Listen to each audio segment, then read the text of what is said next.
आज आपण बनवणार आहे पावसाळ्यात पिण्यात येणारा काढा म्हणजेच चहा.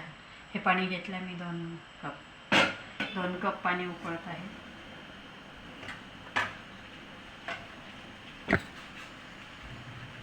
चहा आपल्याला करायचा आहे काढा. त्यासाठी लागणारं साहित्य, त्यासाठी आपल्याला तुळस लागणार आहे. तुळस ही स्वच्छ धुवून ठेवली होती मी. धुवून हे तुळशीचे घेतले आहे 2. 1 लवंग मी आधी टाकली आहे त्यात. 1 ही लवंग आहे. ही कलमी आहे. कलमी धुवून टाकली आहे. ही कलमी, लवंग आणि तुळशीची पानं. चहात 1 लवंग टाकून उकळत आहे. थोडीशी तुळस आणि हे उकळत आहे, कारण उकळलेला जास्त अर्क त्यात गेला पाहिजे, व्हिडिओ लांबतो म्हणून त्यात तुळस आणि लवंग टाकलेली आहे. तर आता हे पाणी असं उकळू द्यायचं. आपण हे टाकून घेऊ आता धुतलेली तुळस. हात धुतले मी. धुतलेली तुळस, लवंग आणि कलमी टाकून घेऊ. पावसाळ्यात, उन्हाळा संपला की पावसाळ्यात वातावरण बदलते, हवेत गारवा निर्माण होते आणि त्यामुळे सर्दी, खोकला असे अनेक आजार छोटे मोठे चालू होतात. आणि तेव्हा हा उत्तम पर्याय आहे काढा. म्हणजे हा काढा पावसाळा आणि हिवाळ्यात बनवून प्यायसाठी.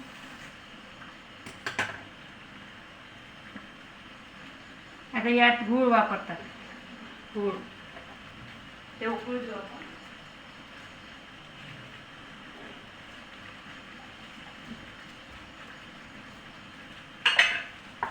उन्हाळ्यात गूळ गरम असतो, पण पावसाळ्यात आणि हिवाळ्यात गूळ वापरायचा आहे. गूळ तब्येतीलाही चांगला आहे आणि अशा प्रकारे असा गोडच चांगला लागतो हा काढा. कारण चहा पावडर वगैरे असल्यावर बाकी तिखट आणि चहा पावडर कडू असल्यामुळे एवढा गूळ आपण याच्यात टाकू.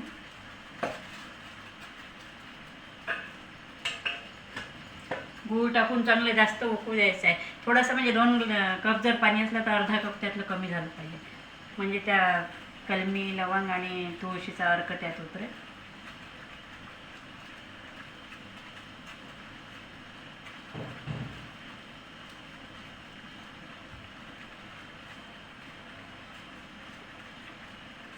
थोडीशी किंचित लागली तर साखर त्यात आपण एवढी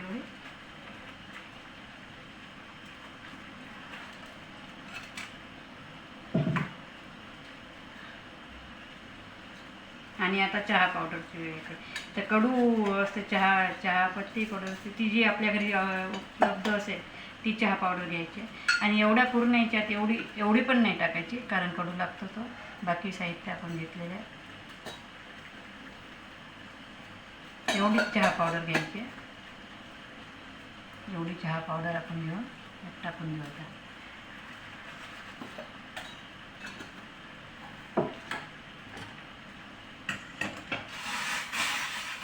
अशा प्रकारे हे चांगलं उकळू द्यायचं आहे. व्हिडिओसाठी मी मोठा केला आहे गॅस, नाही तर कमी याच्यावर उकळू द्यायचं आहे. ते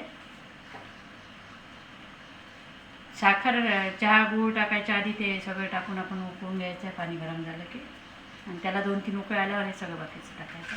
नंतर मग अजून 2-3 उकळ्या येऊ द्यायच्या आहे कमी याच्यावर.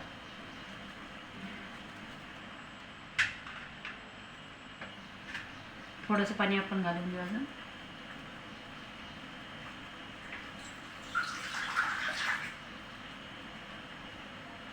आटल्यावर कमी होईल ते पाणी.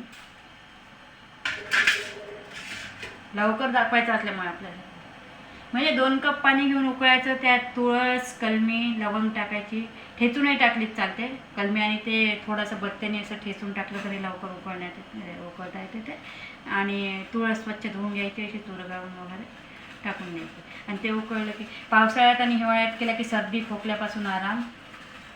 घसा खवखवत असेल, सर्दी खोकला, तर पावसाळा आणि हिवाळ्यात. आणि चहा पावडर एकदम कमी टाकायची. असा गुळाचा त्या. उन्हाळ्यात गूळ गरम होतं, त्यामुळे उन्हाळ्यात पिते नाही आणि गरमही असतो, त्यामुळे उन्हाळ्यात सरबत वगैरे घ्यायचं. अशा प्रकारे आपण इथे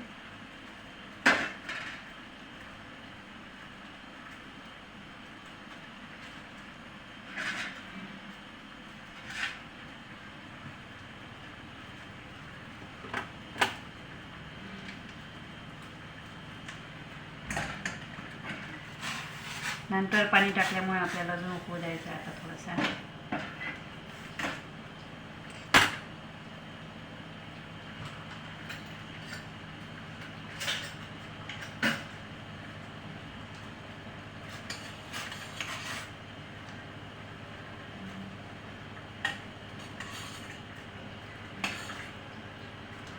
अशा प्रकारे गूळ पूर्ण विरघळलेला आहे.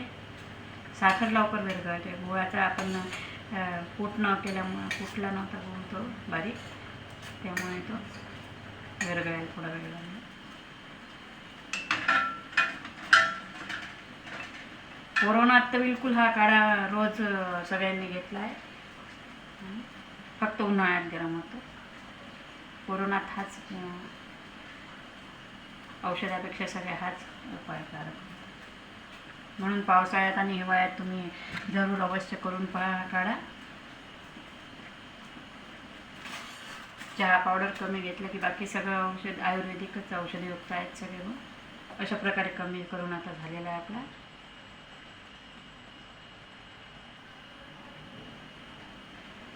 साखर, तुळस, कलमी, चहा पावडर, गूळ आणि उकळल्या पाण्यात हे सगळं टाकून करायचं आहे.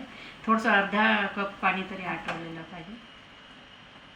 असं करून आता कमी करून घ्यायचं आहे.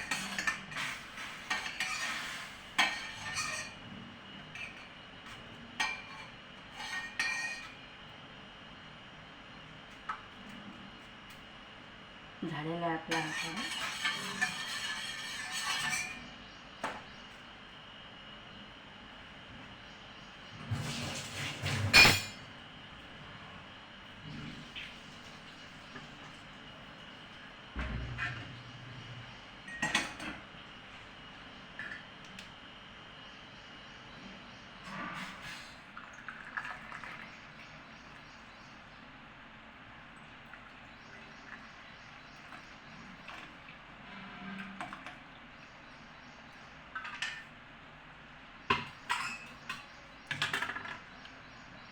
अशा प्रकारे गूळ, तुळस आणि कलमी लवंग टाकलेला आपला काढा इथे तयार आहे.